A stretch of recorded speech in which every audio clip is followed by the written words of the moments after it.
Okay, here we go with the portrait of an overcast light, maybe winter light,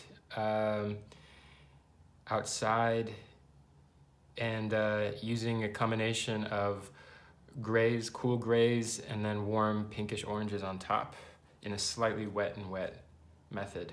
So I just want to start off and just describe my station, what I have set up, the types of brushes and so on.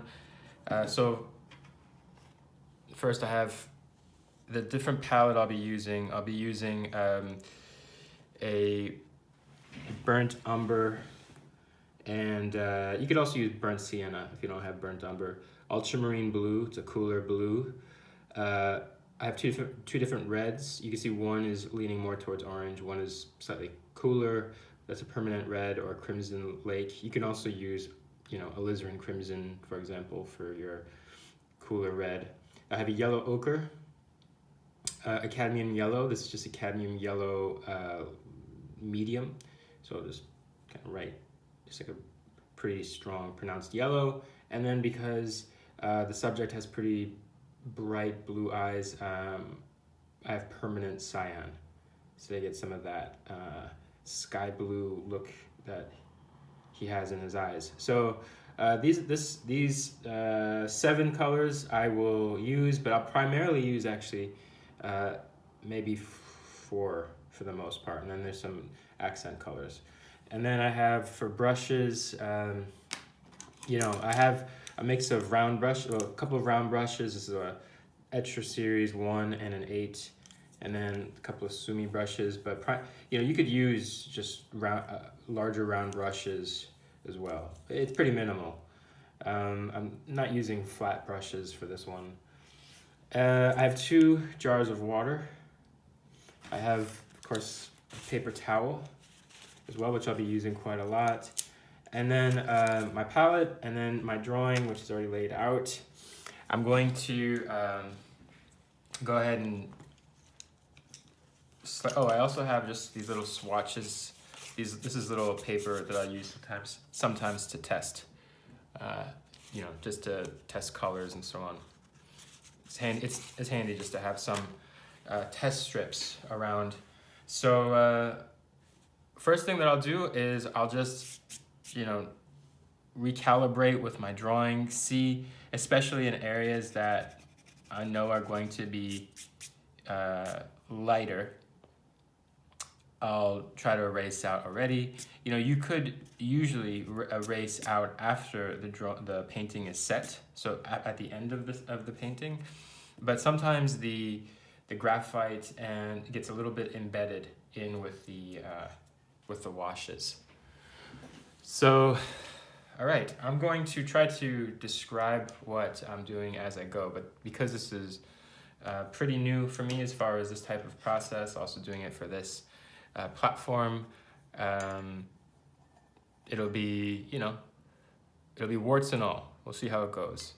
So first thing I want to do is I'm going to try to first have a bit of a base color, and the base color meaning like a color for where the lights are going to be, because the highlights aren't super bright. It's actually, as far as the tonal range, the contrast, it's not such a wide contrast because it's an overcast light. It's not, a sharp spotlit effect where there's high contrast. So the highlights aren't too bright and the shadows aren't too dark. So it's a little bit in the middle. And this is where I think this type of process, this sort of grays on top with warms on top, is pretty effective.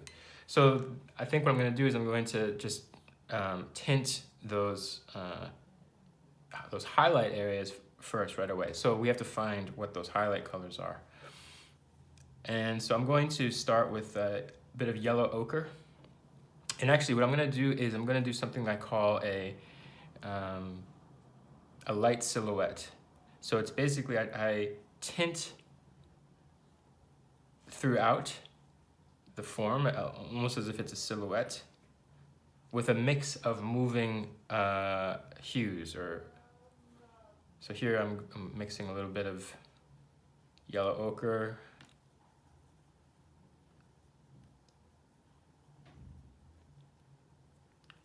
And then, in fact, a lot of the highlights that I see are actually quite cool.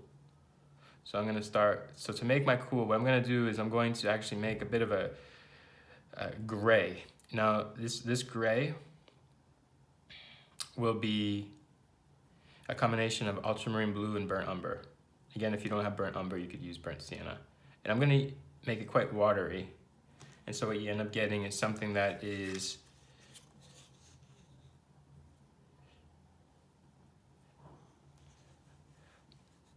a little bit like that. Okay. And of course, if it becomes too cool, if you add too much blue, you can lean it into this way, which maybe you could see areas, especially along the right, where it's a little bit cooler like that. And if you want it to be warmer, of course, you add more burnt sienna.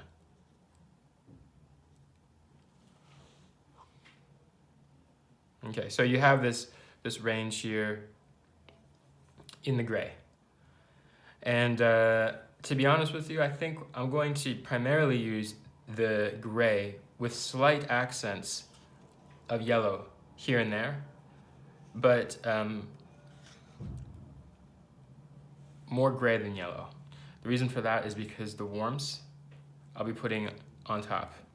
I'll be putting that on top with subsequent color drops. So here I'm setting up, making a nice reservoir of color, I like to call it. A nice reservoir of color. Of course, also the brush is charged with the color as well. So it's absorbing it all up. So it's all in here.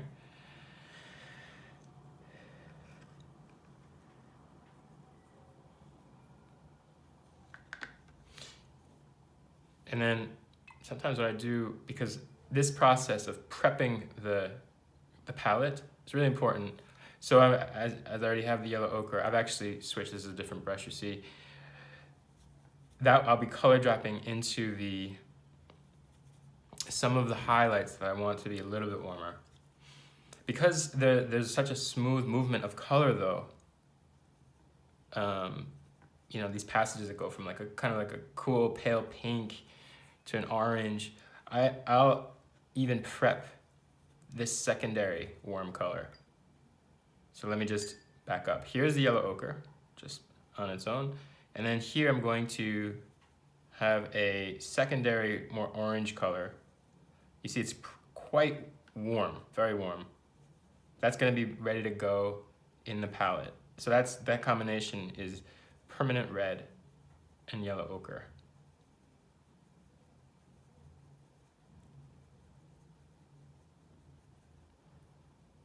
Okay, so that's something that I'm going to be also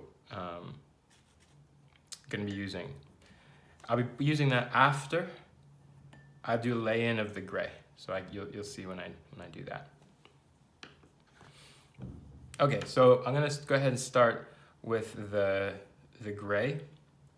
And you'll see as I go, I'll probably be mixing and adding, but just so you're prepped, you have an idea of where I'm going with my color mixtures.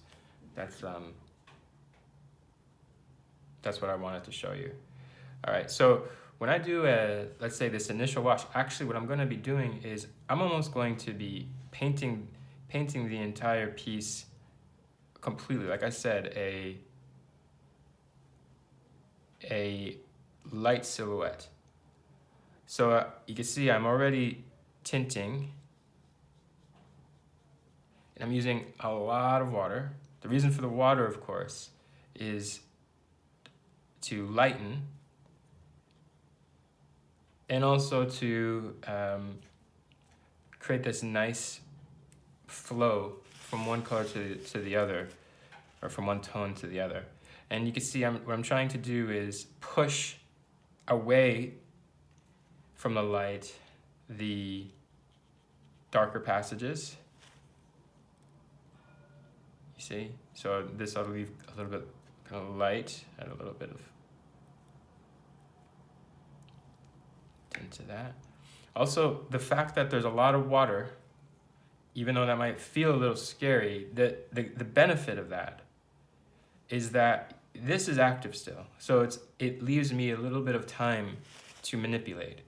Manipulate how? Well, let's say if I wipe my brush like this, I'm removing the excess paint from my brush, I'm able to absorb, see? I'm able to absorb, and now, so I'm sort of sculpting a little bit the form using basically how the pigment is settling. Also, I want it to be pretty saturated. I want it to be pretty wet and, let's say I want it to be ready for when I drop in the secondary layer, the secondary strokes of warm. Okay, so here in this area, you see I'm just painting right into the eye. I know it's the white of the eye and so on, but it's actually pretty much in shadow, it's in the socket. So I'm gonna go ahead and tint that. I'm gonna lift off areas that start to seem a little bit dark.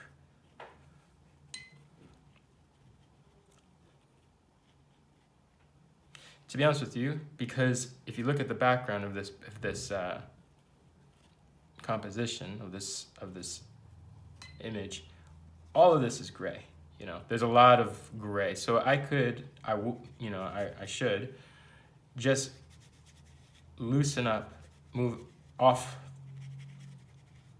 the figure as well to even start addressing that, because that's all pretty much gray too. But if you would rather just focus on the face now and then do that later, that's totally fine. You could do that sort of after the fact, after you sort of addressed the face.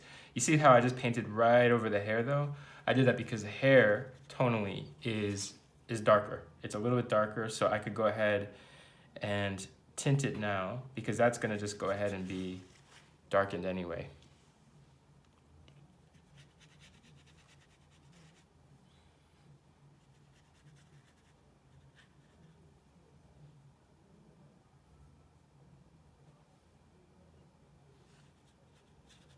Same goes actually, for that matter, for the sweater. The sweater, I'm just gonna go ahead and tint at this point.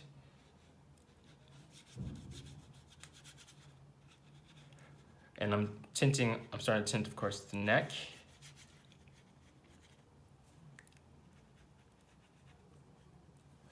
Okay, so now what I wanna do is kind of come back through. I'm adding water to my wash. So I have a little bit of tint down. Still pretty much the same combination of gray. And I'm adding the water to saturate, to add more tint, or I should say more, I guess, light to those lighter areas. I can go right into the lips actually. Okay, so now what we have is a pretty, obviously it's quite cool, quite gray. But we have a foundation down. We have a base foundation down, which has a little bit of subtle modulation. I'm still watching it. I'm kind of keeping my eye on it. And in fact, some areas I might even add a little bit of pigment right there in the shadow of the,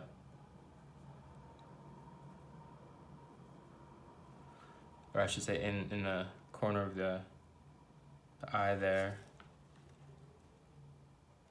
I could build up on some of these, this wash here. And because it is wet, you can see how it starts to move a little bit.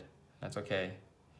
It's wet, but it's just a little bit wet. It's starting to dry, so it just has this sort of soft movement going on.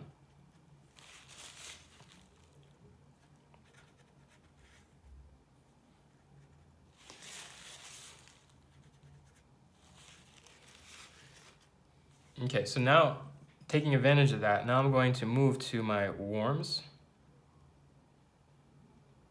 So I have this yellow and permanent red. And watch, what I'm gonna do is I'm gonna just start dropping into it. And the colors are mixing directly onto the page. So some areas you'll see what I'm gonna do is I'm gonna kind of paint, I'm gonna leave as is. I'm not going to touch too much with the secondary layer. I'm gonna leave that initial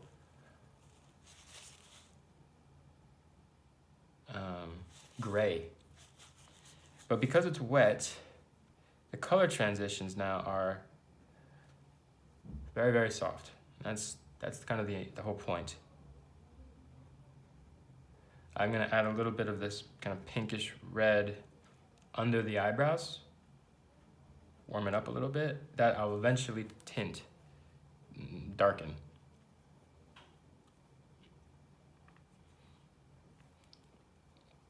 I tell you the color combinations at the very beginning because those, I'll just go back to them.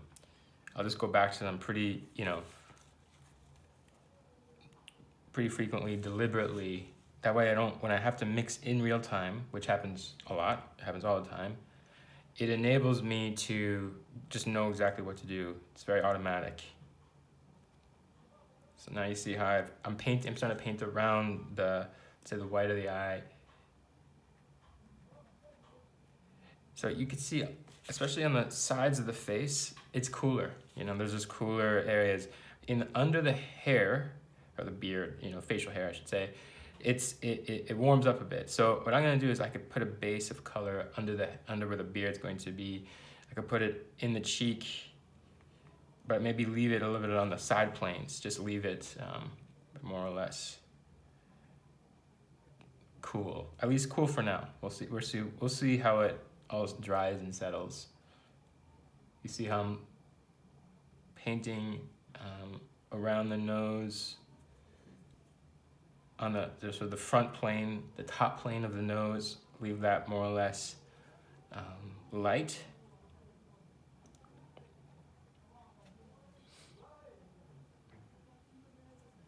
I'm gonna add a little bit more red, a little more permanent red into the cheek area. So it starts to move from when it's orange to a little bit more of this pink, or at least salmon pink.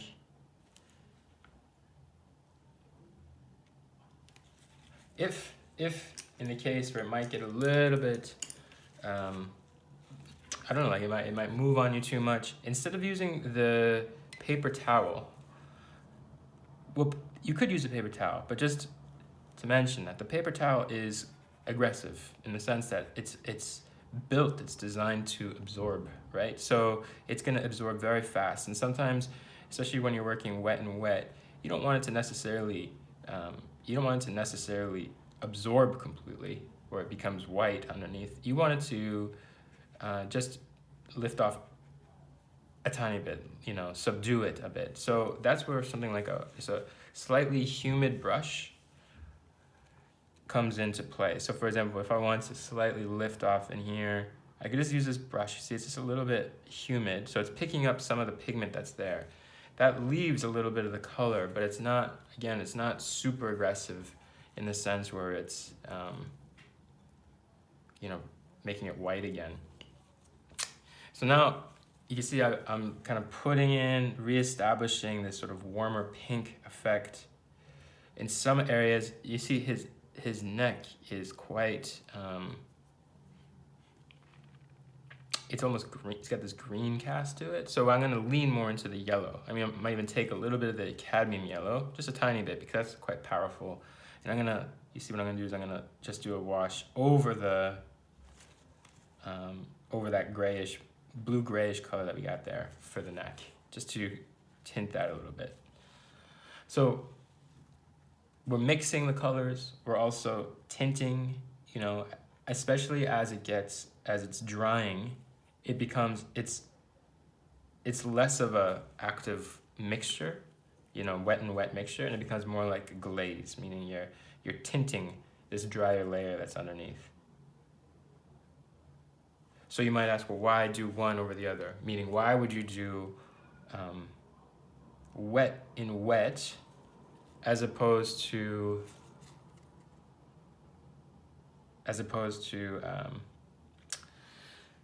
wet and dry? And for me, it's just a question. A lot of times, it's just a question of color movement. color movement and color, in edges, how sharp of an edge you want, how soft of an edge. If you want it to be sharper, maybe you do it a little bit more wet on dry. If you want it to be softer, wet on wet.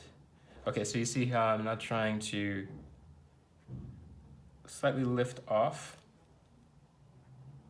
but as I'm lifting off, you'll see what I'm able to do is guide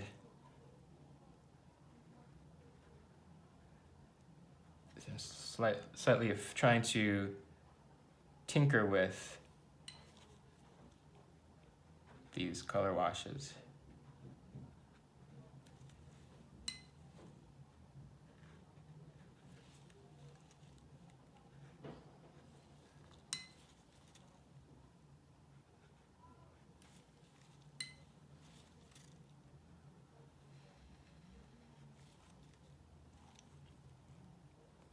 Now, it's a little bit wet again. So what I'm gonna do is, because I've added this extra little bit of wash, I color drop again. So I'm gonna start going in a little bit more aggressively with some just straight reds. I'm using that crimson, or I should say it's Crimson Lake, to go in at a couple of touches.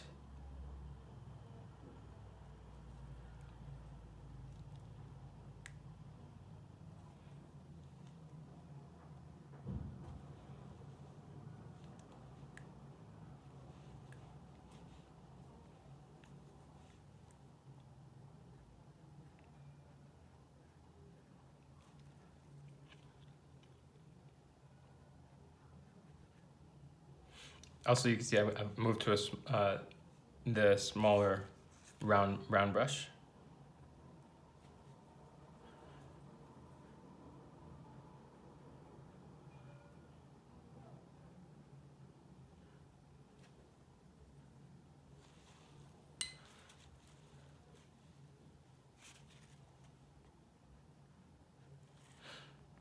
And while I'm on this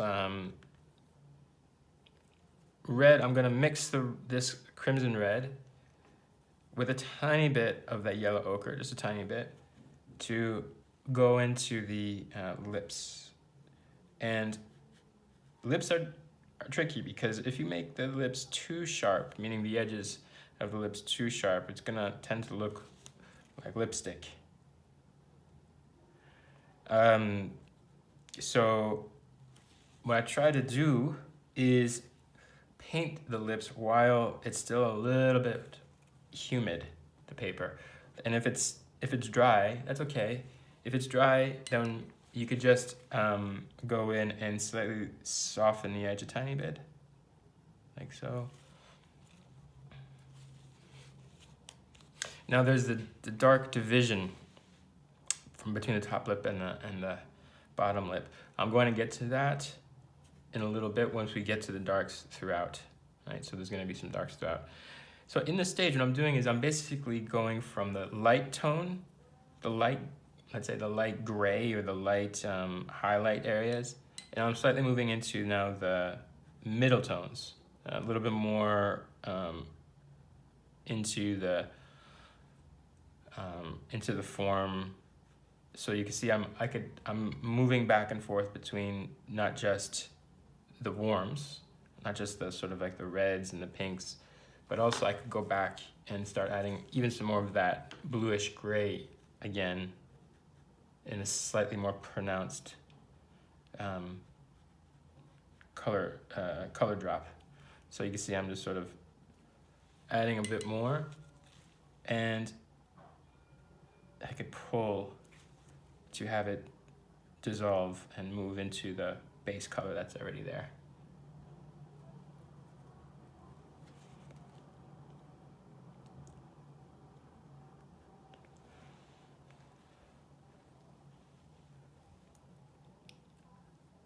Okay, so I'm gonna pretty soon go into the slightly darker areas.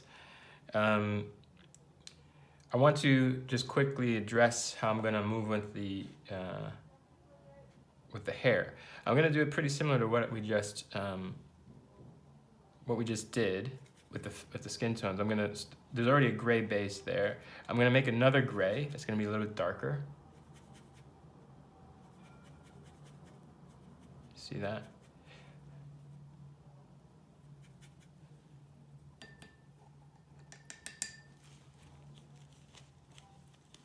And I'm gonna have this yellow ochre burnt umber mix for the, let's say, the highlights.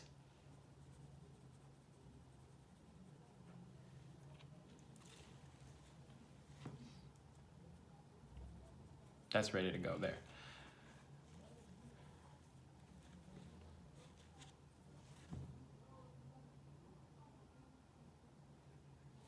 Okay, so for the here, what I'm gonna do is I'm gonna first go ahead with some of the darker areas. And so you can almost think of it like I'm just going in with the darks for the most part right now. So this is that same blue burnt umber combination, but I'm leaning more into the burnt umber. That's why it has this slightly warmer effect. And when you see what I'm gonna do is I'm deliberately trying to leave these little pockets, the little pockets are where I'm going to add the lighter, warmer colors.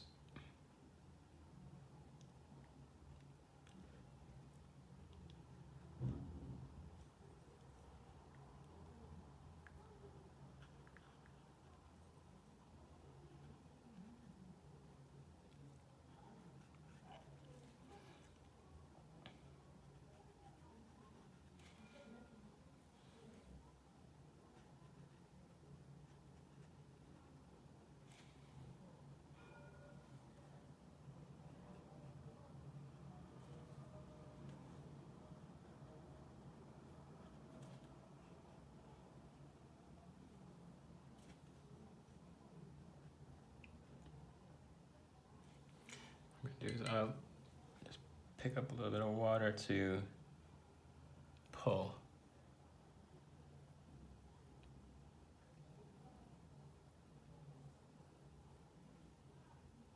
To pull and to soften.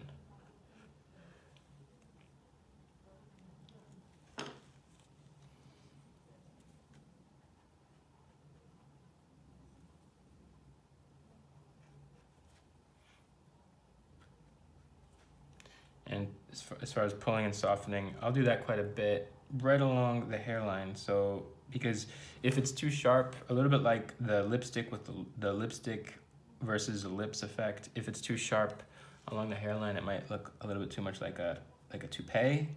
So what I'll do is I'll try to slightly flick and add a bit of a softening line to have a little bit of a softer hairline.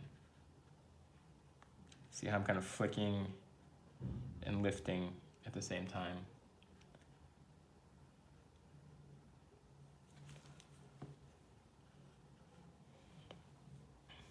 So the process of using the brush to not just add the paint, but also to lift the paint is something to really take advantage of. You know, like how you can remove paint using your brush.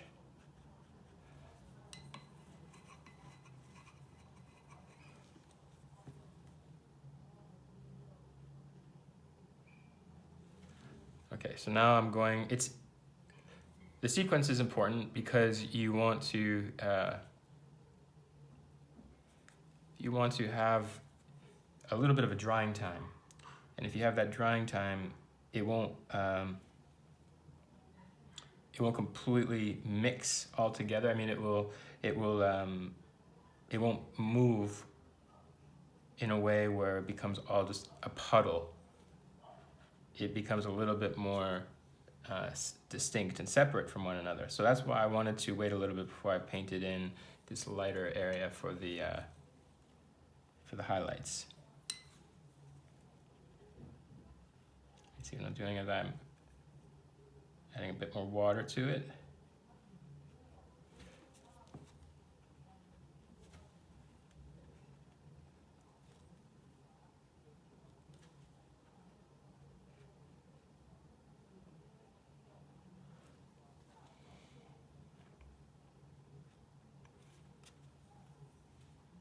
You see, I'll flick the strokes a lot with my fingers. It's really helpful to get some of that more, let's say, organic, random, chaotic, effects that we often see, especially with the edge of hair. So I'll, speaking of a little bit. So I'll just, flick on an edge a bit.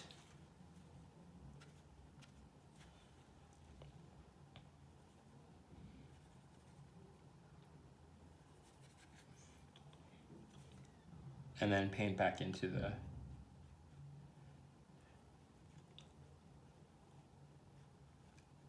the warmer color. Okay, so that's gonna be a bit of a base right now for my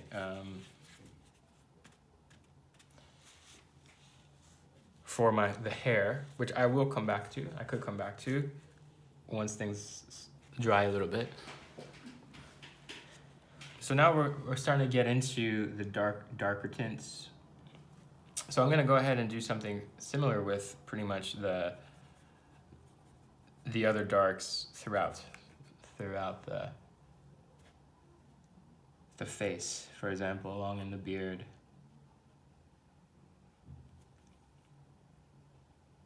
This is that same gray.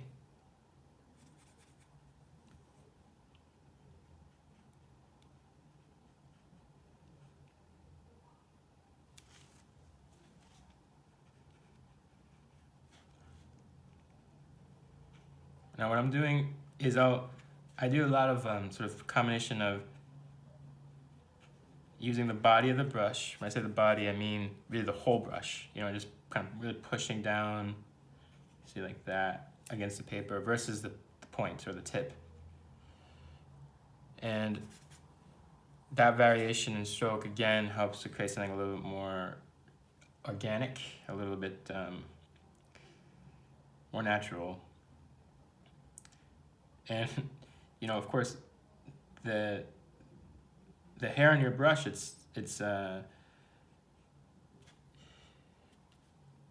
want to use it in a way that reflects the form of the brush to convey the hair's, the hair that you're painting. So sometimes if you just, instead of always just trying to deliberately paint every single individual hair, sometimes you could suggest a mask by just using the sort of form and shape of the brush.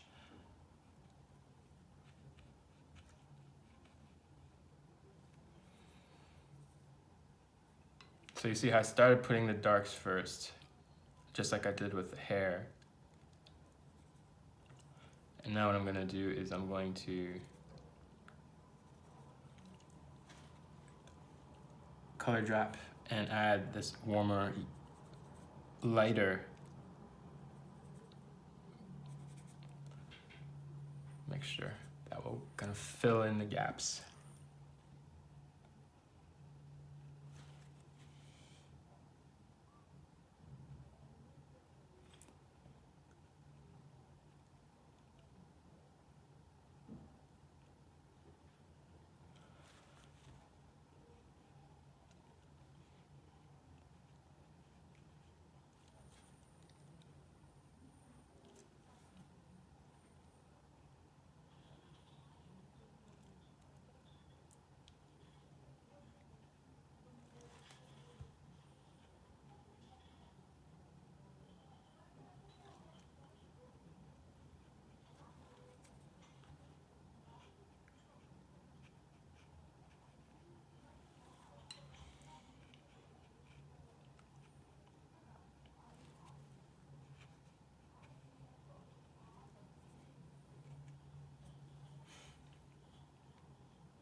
And just, again, like the hair, you can go back in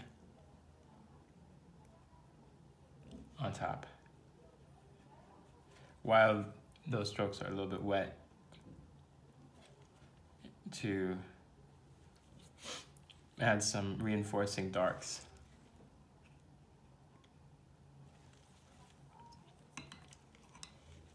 And again, I'm gonna be conscious of the edges, because if the place where the beard attaches, you know, if it's too sharp, it'll look like it'll look a little bit like a stage beard, you know, something that's glued on or something. So just look at the way that it transitions. And that depends on the style of the beard, obviously, but also on the base of the beard, you can see it gets pretty dark because it's basically overhanging. You know, it's sort of it's overlapping the neck behind, so the edges of the beard are almost more pronounced because of it. So maybe I'll just slightly darken there on the base.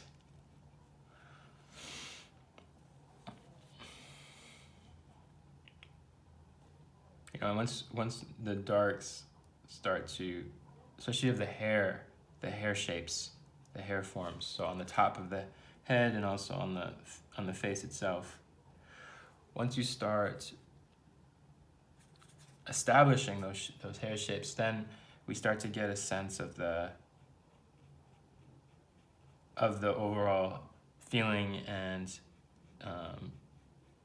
construction of the portrait of the subject. So I'll often say, just if you're able to get a decent handle of the hair shapes, including the eyebrows, but the way that the hair wraps around the head, sits on the forehead, maybe goes beyond and out into the negative space, you can really capture a lot about the subject.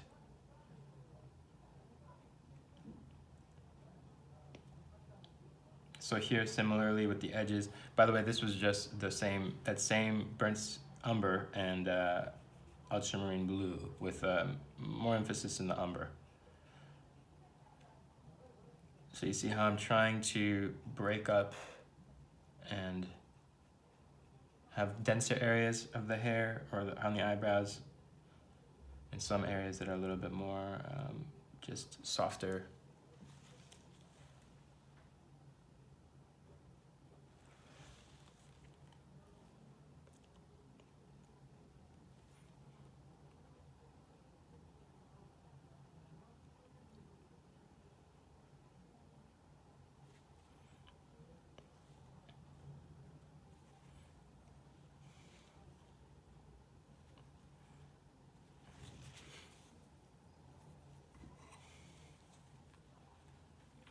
Yes, the brow kind of joins. So sometimes what I'll do is, if you see hair, or you see darker lines, darker passages, but you don't want to necessarily leave it too dark, because if it's too dark, it'll look too pronounced. I'll go ahead and I'll do the stroke, and then I'll just pat a little bit, just to soften it with with the finger. That's a nice way to just so it doesn't. So it's there, but it's not too much. I'll do that a lot with all kinds of texture strokes, really. Just basically do a stroke and then pat it off with your finger. Okay, so now we've already got the dark. So now parts that are light are feeling almost a little bit too light. So now we have to build up a little bit more into the light.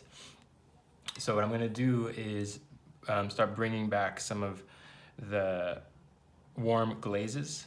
So I'm gonna use that crimson and that yellow ochre. You see how red the ears are. So I'm gonna go ahead and just tint or glaze right into the ear, and that will help to that will help to set a sort of a point of where I can go, just like how red, how warm I can get.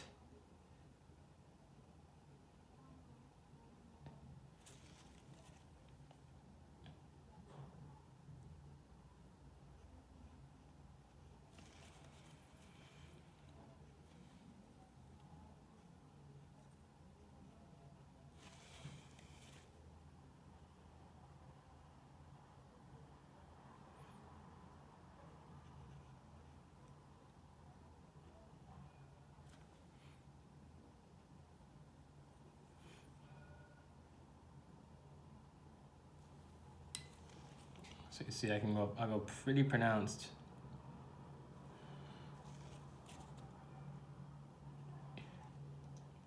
And this is a winter portrait, so the way you have these cool highlights, but the areas where it's cold, they can look quite red, you know. So you can go ahead and push with the, you know, I'm adding this permanent red with the crimson to get a little bit of that effect.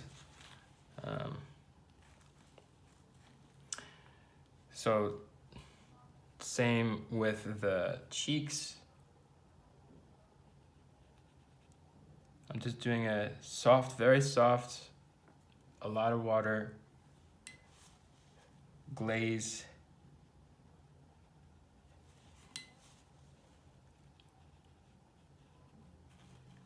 Especially in the frontal plane. I want to paint around some of those cooler grays. Basically, I want there to be levels. I want there to be some depth to the different types of skin tones that we see.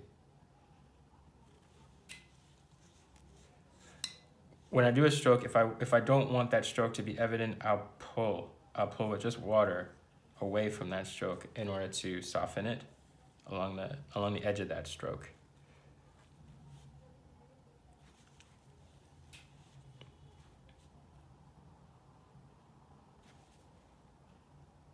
So for example, pull away.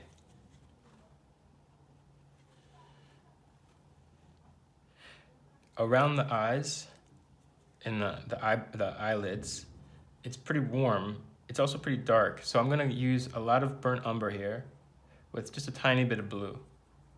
So it's basically a darkened burnt umber, but it's gonna still be pretty warm.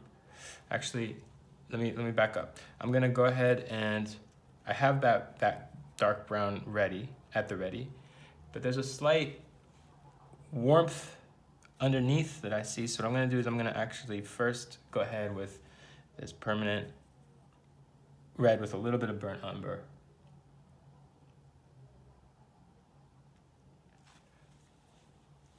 To start basically drawing in, and you see what I'm gonna do is I'm gonna kind of slightly soften it.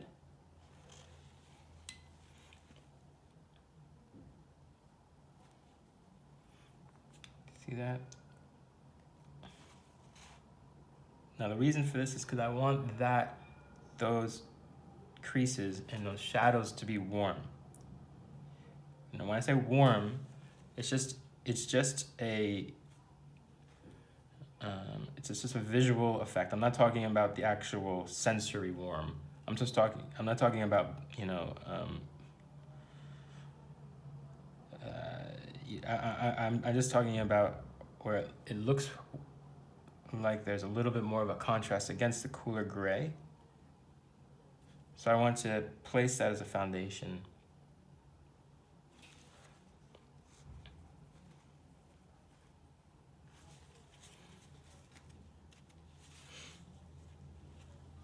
And then into that, I could go ahead and put a more pronounced dark.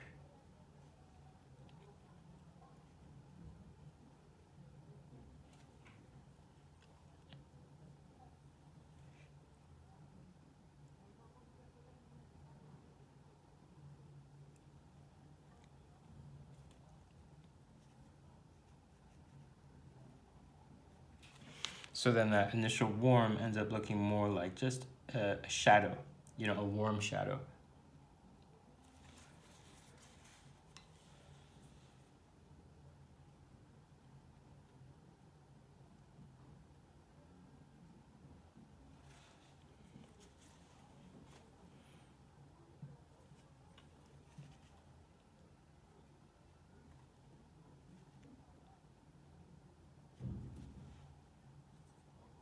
So again, that darker brown, burnt sienna with a little bit of ultramarine blue.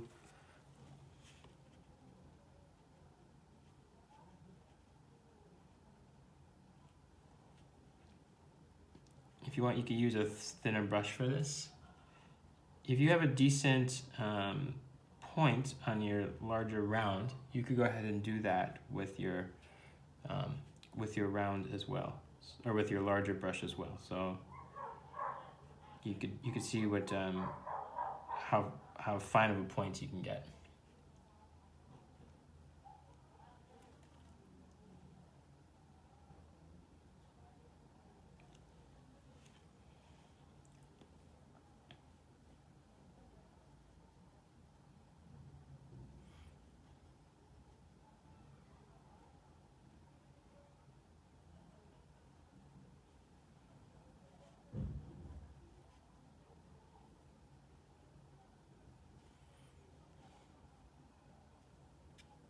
So for the lower eyelashes and even the upper eyelashes, I might just do a little flick with the brush. And you see how I'm still not really going into the irises yet. I will in just a moment, but I'm gonna give it a little bit of time to set.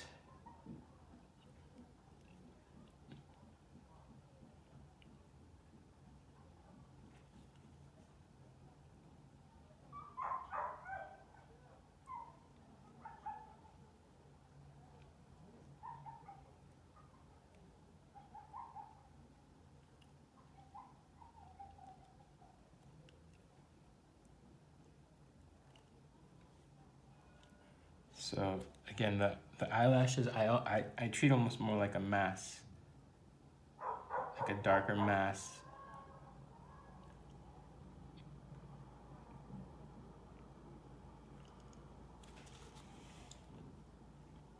And then for the lower, what I'll do is I'll just do like a line or so, and then I could maybe softly flick it like that.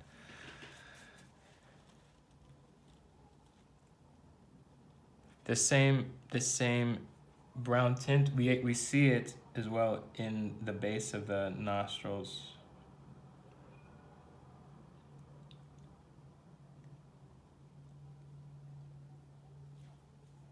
Nostrils are very often very warm, you know, so you can see, you could lean into and add to that mixture of burnt umber and blue a little bit of that permanent red to warm it up even more.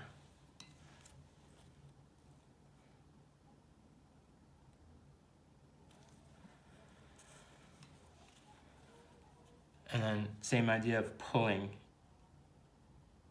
once the stroke is down so it doesn't feel too sharp, right? So because if you have just, let's say, these lines on top, it might feel almost like you're outlining. So what I want to do, and I'll do this kind of throughout, is pull from the stroke.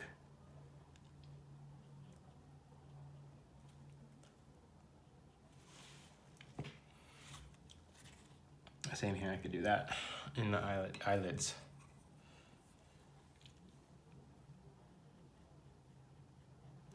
So in order, what I'm doing is I'm basically kind of softening with a wet brush.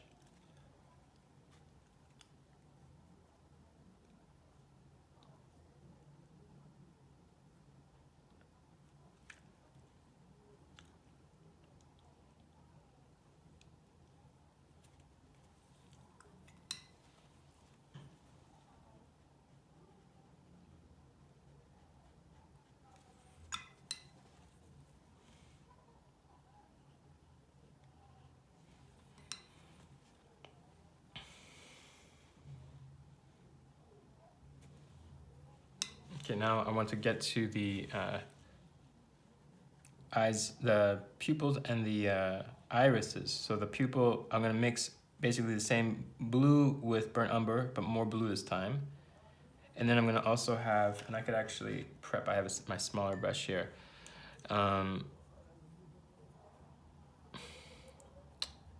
The cyan. So the cyan I can have at the ready. And I'm going to paint in dark, so let's say the blue, the ultramarine blue with the burnt sienna, I could paint in the pupil and the edge of the iris. And the pupil, of course, much of the eye is it's kind of overlapped by the eyelashes. So there's a bit of a shadow.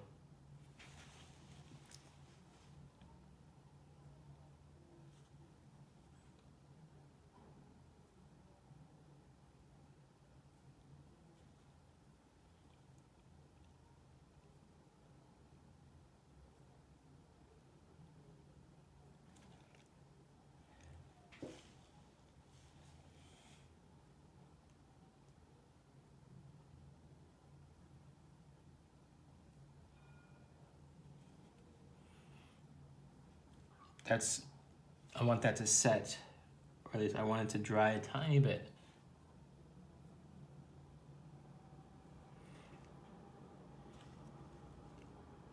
So you see, the thing is there's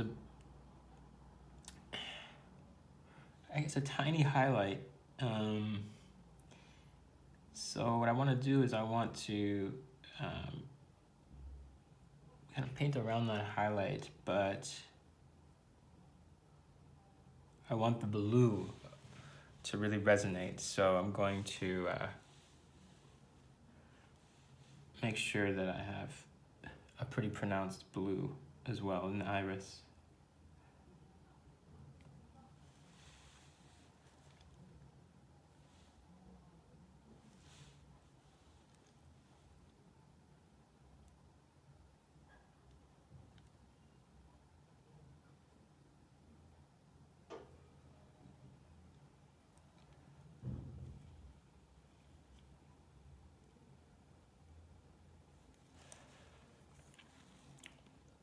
So I'm going to switch to the blue, or I should say the cyan.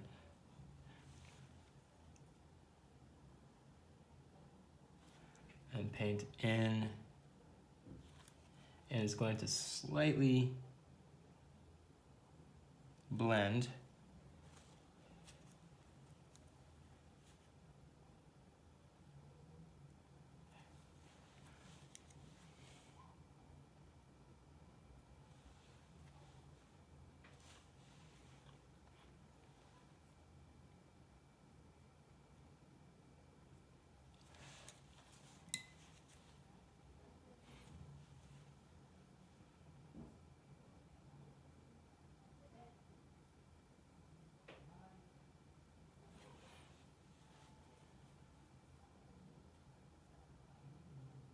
I'm adding a little bit of a light that from the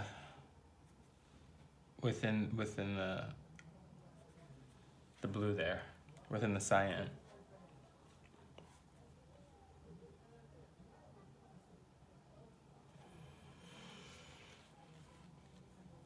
Okay, so now what I want to do is, because that blue is quite pronounced, I want to also now maybe move it around slightly around into other parts of the portrait. I want to also add a tiny bit more tint into the lips, because now the lips feel a little undeveloped.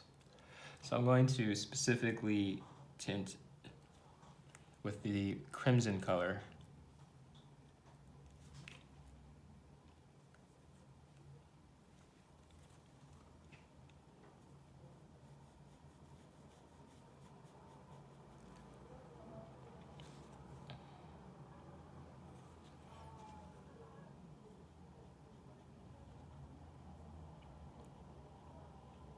And what I do is I'll kind of pass right in between, I'll tint the upper lip, and then I kind of pull, meaning I pull to get some of that form. There's a slight turning of the lips that we see.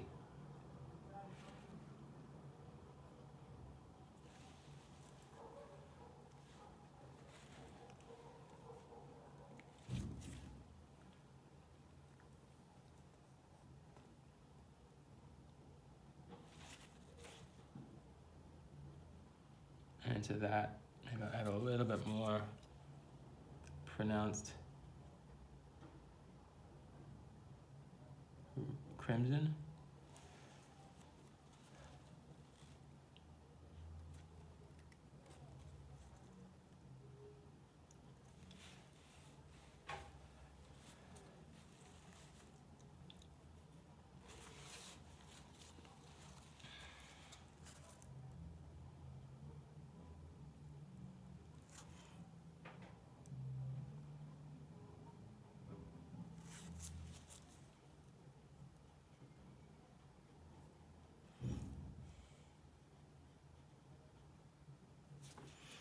And I want to remember about the edges, so I'm going to try to soften the edge.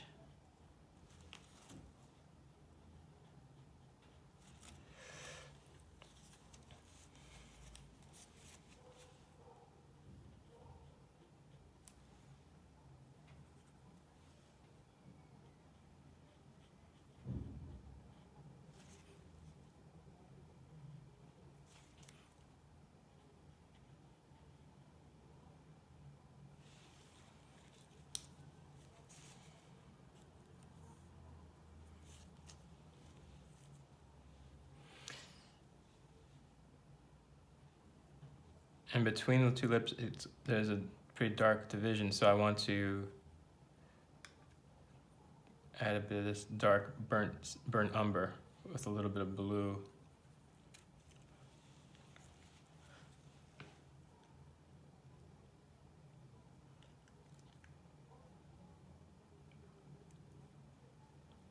And it's, because it's a little bit wet still, it should leave a bit of a softening of the line.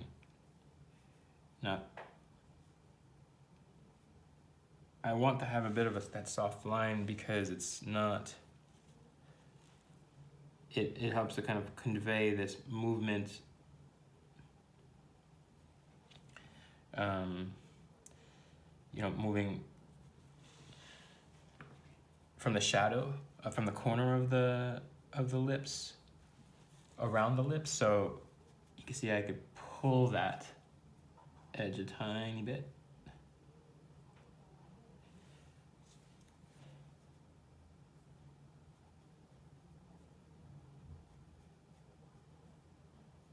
Of course, if it's too wet when you do this line, then it'll diffuse too much. So you have to gauge just how saturated your paper is.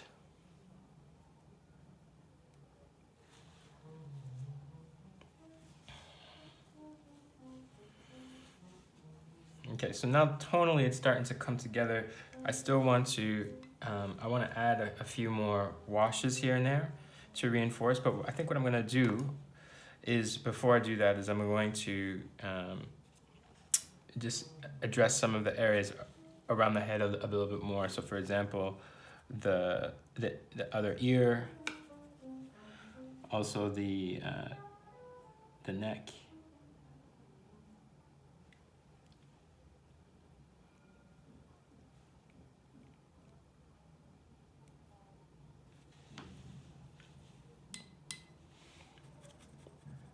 So for the ear, I just use a little bit of that permanent red, just as a glaze. For the neck, I'm gonna go ahead and just use some of this burnt umber with a little bit of blue. And kind of, I just want to really convey it's cylindrical, right? So I'll put a little bit of tone on the edge and pull it into the light.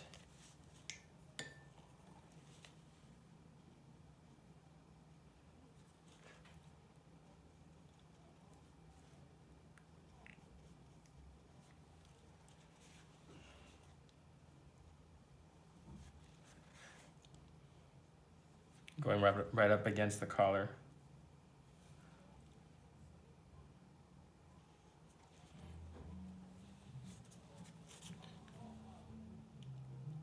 Oh, I don't know if you could hear, but I got a live performer outside my studio.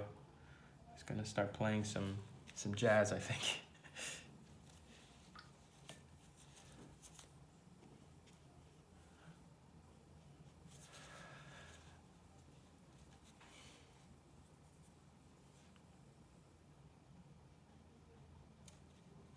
What's really helpful to remember with watercolor is that once you have a little bit of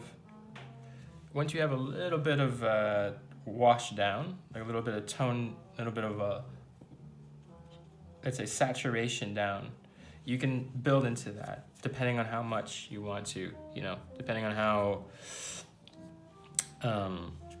dark you want to get. So I'm kind of gauging just how dark I want that neck to be. Meanwhile, there's other parts of the forehead, nose that I want to maybe just get a little bit darker. So I want to do maybe some color accents. It'll be a way to darken them, but also maybe to add a little bit more visual play, let's say, in the portrait. So for example, maybe in the around the eyes, it gets kind of purplish there.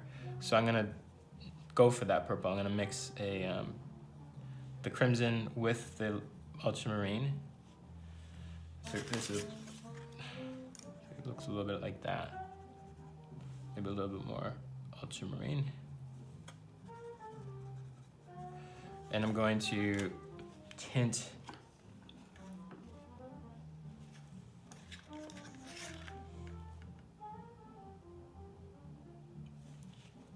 and whenever I do that, what I'll do is I'll very often do the stroke and then, like we're talking about, pull. So pull away. So it's not just a very conspicuous stroke. It's more like just a subtle shadow that just gradually changes in tone.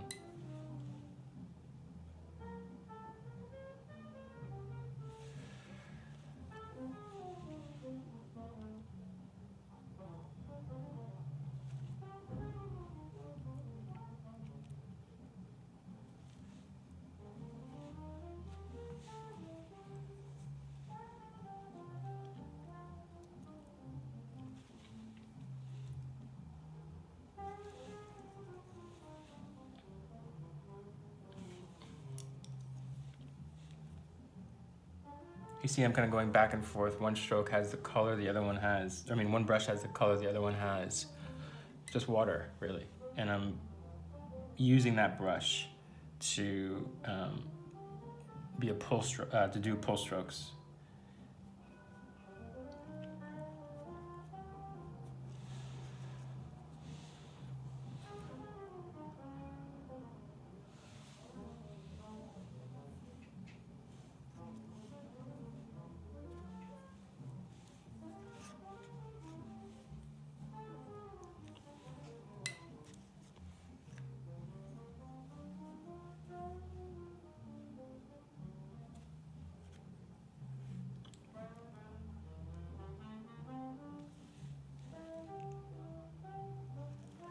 Use that subtly here and there to add some shadow.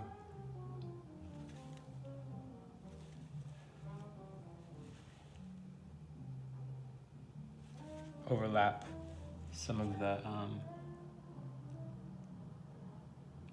darks that are already there.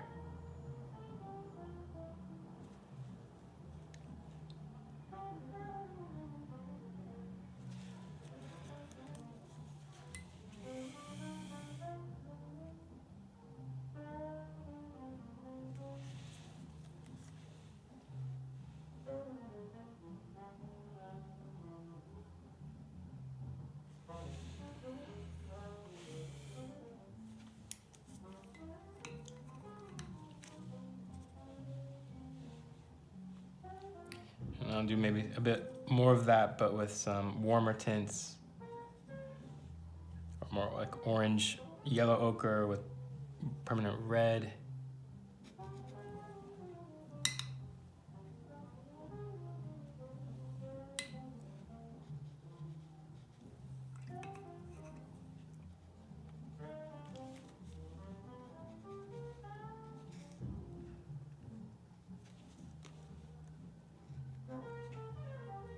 Again, just to slightly add a bit more body in the color.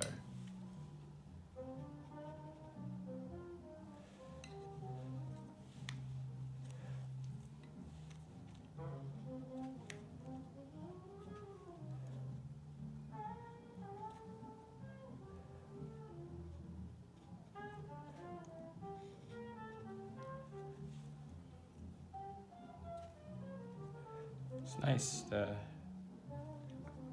saxophonist. I don't know how well it's picking up in the video. There's a nice saxophone solo going on outside.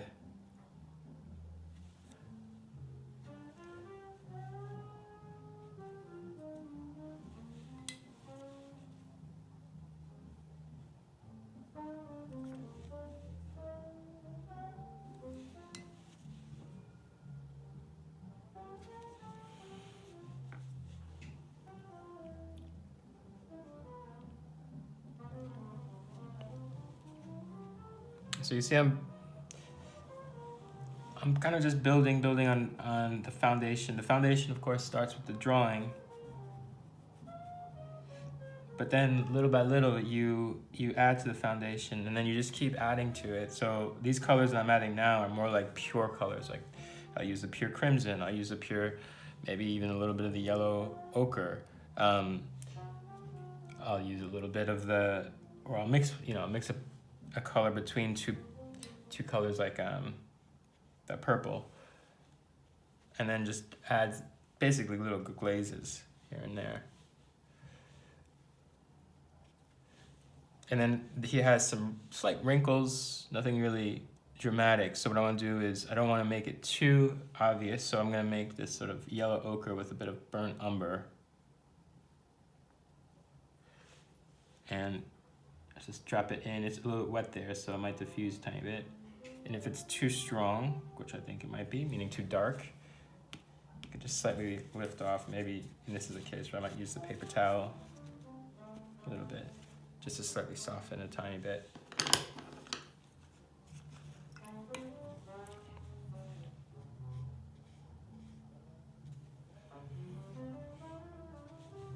All right.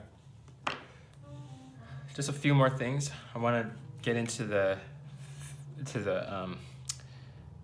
sweater, but usually with this type of portrait, I don't really spend too much time on the shirt or the sweater. So I'm gonna just do a pretty healthy dark combination of crimson and burnt umber. Actually, usually what I do with these types of larger sections away from the focus is I'll kind of have two different tints that I'll play off of in tandem. So one, I'm gonna have the, one will be this darker, almost like a violet, dark violet, with a blue, ultramarine blue, burnt umber with a little bit of the crimson. And then the second one will have more burnt umber and more crimson. So it's almost like it's a dark purple and then like a dark magenta. There's some pretty cool reindeer on the sweater. I don't think I'm gonna do those, but I might try to suggest it. So I'm gonna start with the dark.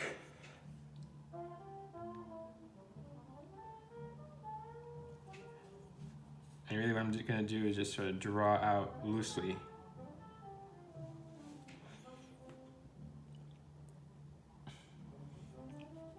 Maybe even sort of sketch out some of the textures.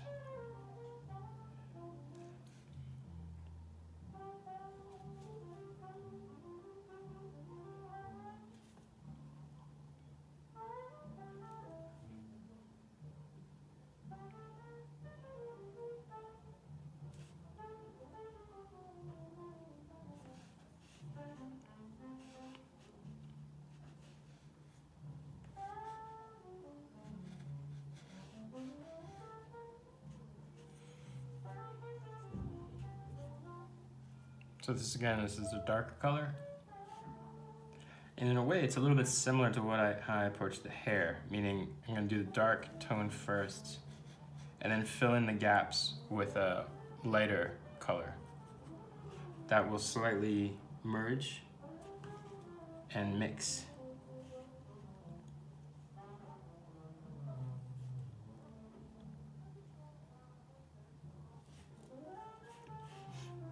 And like I said, I'm gonna try to maybe suggest the pattern or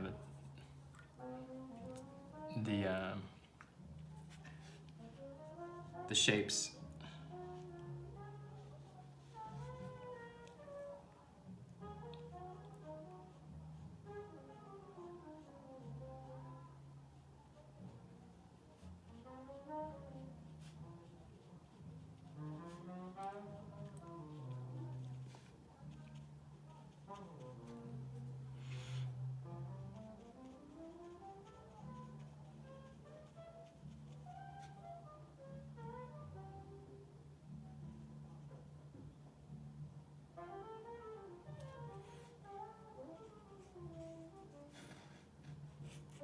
Just like the beard or the hair, just a lot of times it's a combination of the belly and the tip of the brush. So just what kind of texture I want to get. I want to show it's this wool sweater, right? So I'm gonna try to maybe use a lot of the belly just to have this broken brush stroke, you see?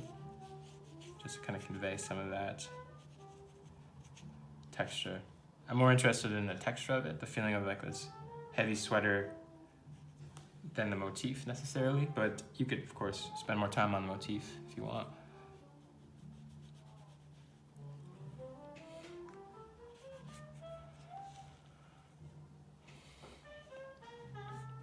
And now, because of course there's a lot more of this red in the painting,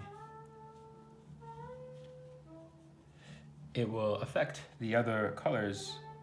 So maybe I'll kind of reinforce, almost draw with that darker red, especially in the warm areas. So remember, it's like a draw and then you pull.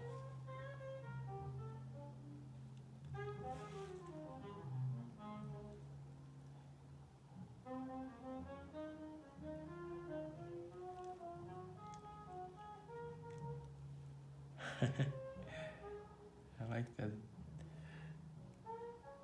this accompanying music with this video. I hope it's coming. I hope you can hear it okay, and I hope it's not too distracting. You should tell me if you like it or not.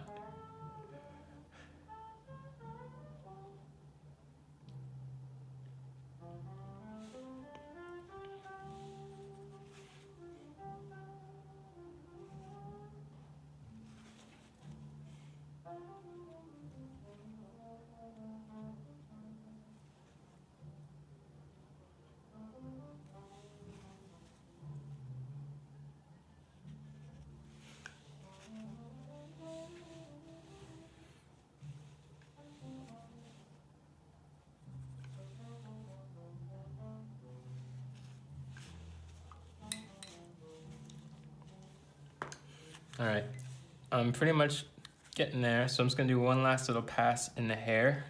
Basically another last pass of darks. So I'm gonna make that same combination I started with at the very beginning, this blue, ultramarine blue with burnt umber. And I'm just gonna go right on top. And remember what I was saying about the shape of the brush, you know, allowing for the brush to flay out a little bit. That's why I like these sumi brushes, because they tend to be a little bit, let's say, more supple, and they'll kind of bend and contort in different ways. So I want to make like a pretty nice dark, and basically I'm painting painting over and around the base lights and tones that are there.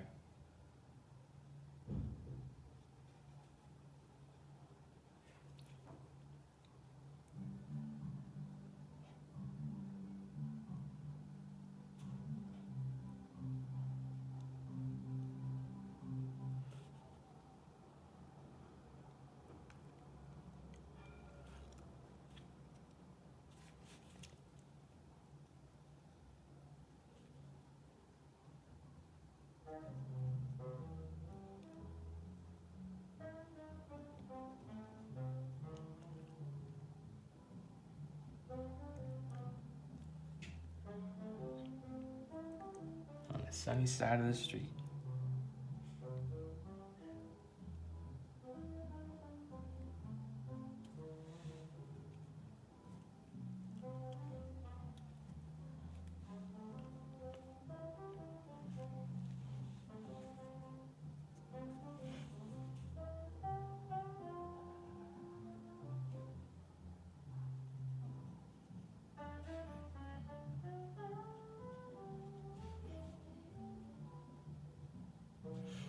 My brushes, the bristles, if you could see, they're almost like, they're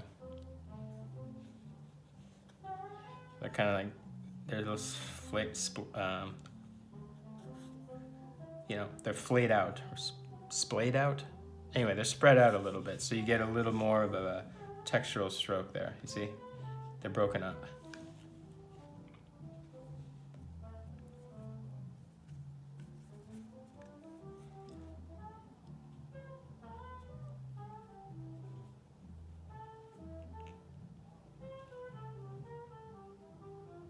And you see the darks, they have this, the table is set for them, so to speak. They have all the tones already there. You're just pretty much reinforcing what you already have. There's always this push and pull, this response, this reactive, you know, you put down a tone and you gotta see where other parts of the painting have to respond to it. So we put down this darker tone for the sweater. So then we have to see how we might need to add some other darks around. Also, he's got some pretty long eyelashes, so I'm gonna maybe just do a couple.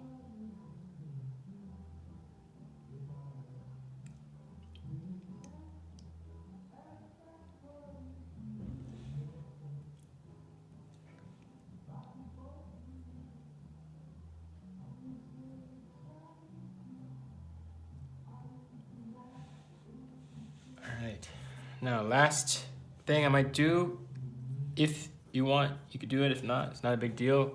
But I'm gonna just see if I could use a bit of this dark space around. I like that it's cool and gray, but I'm gonna take that same mixture, but with a little bit more blue. And I'm going to just use it to kind of cut up against the head a little bit. So the way I'm going to do it is, you see, just pretty,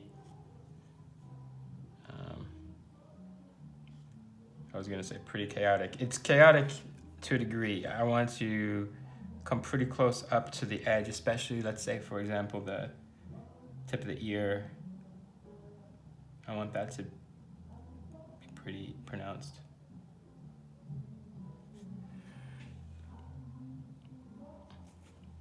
And I pull out.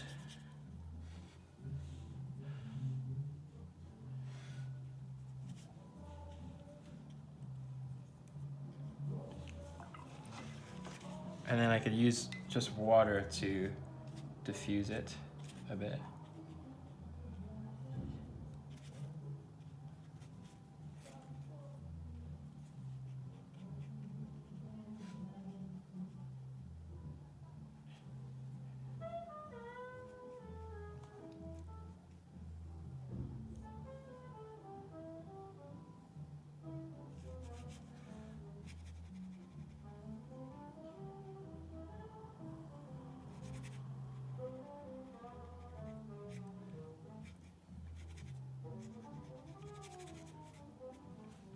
Main thing is we just want it to look like it's, you know, it's sort of soft focus, right? Like there's something out there, we don't know what it is. Maybe it's trees, maybe it's, you know, it's a landscape, but it's just to reinforce the composition. And what I want to do is also just have a little bit of more range of tone, you know, more range of tone in areas that maybe could be used to push and pull the head forward. I want to try to do that.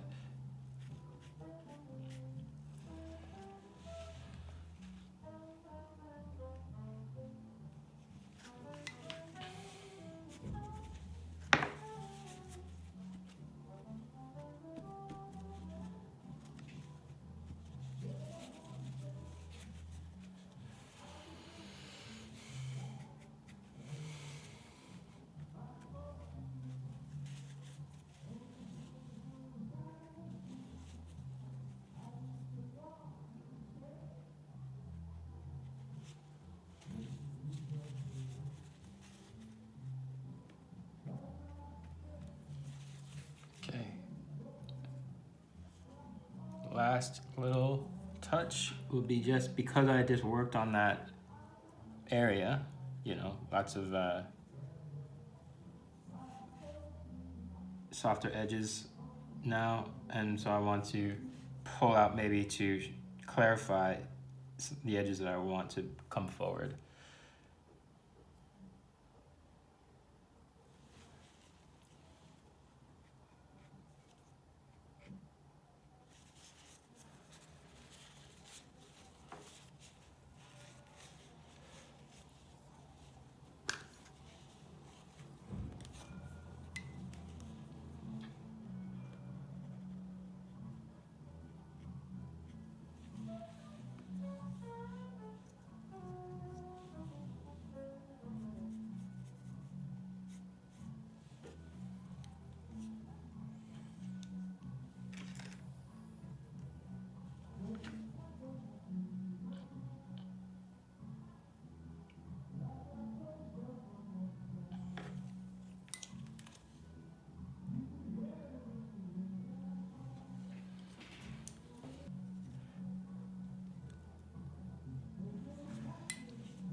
Just to add the final little sense of light and structure.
So I'm just trying to do a little bit of these tiny little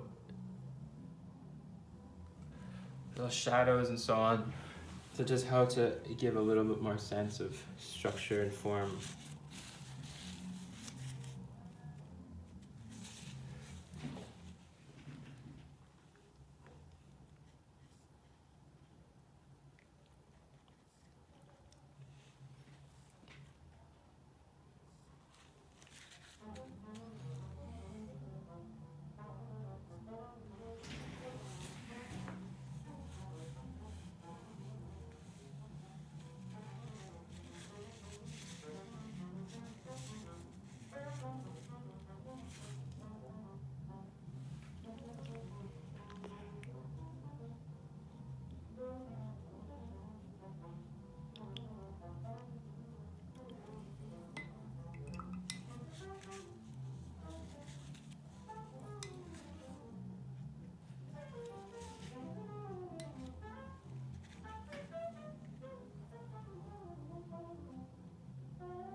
Some of these marks at the end are just to kind of, again, they're to unify. They're also to spread color around. They're also just to, it's almost like I'm drawing back on top of the painting itself.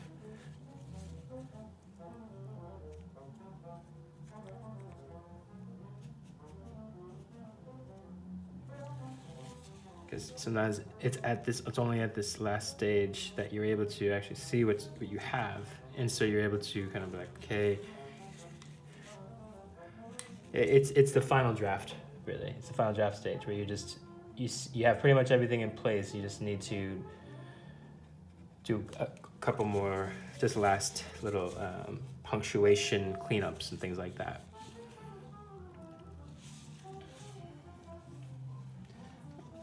Okay, I think that's it.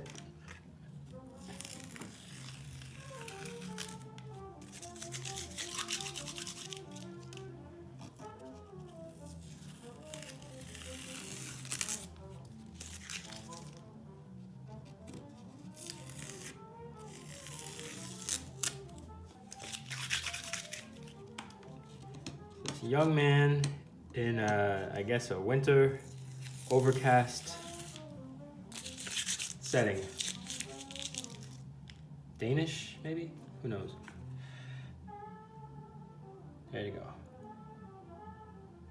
So if you got anything out of this video, if you have any questions, if you did the painting itself and you want to get some feedback, please just, you could share, you could put in the comments, you could post, you can message me directly, whatever you want to do. So I look forward to your thoughts. Thanks a lot.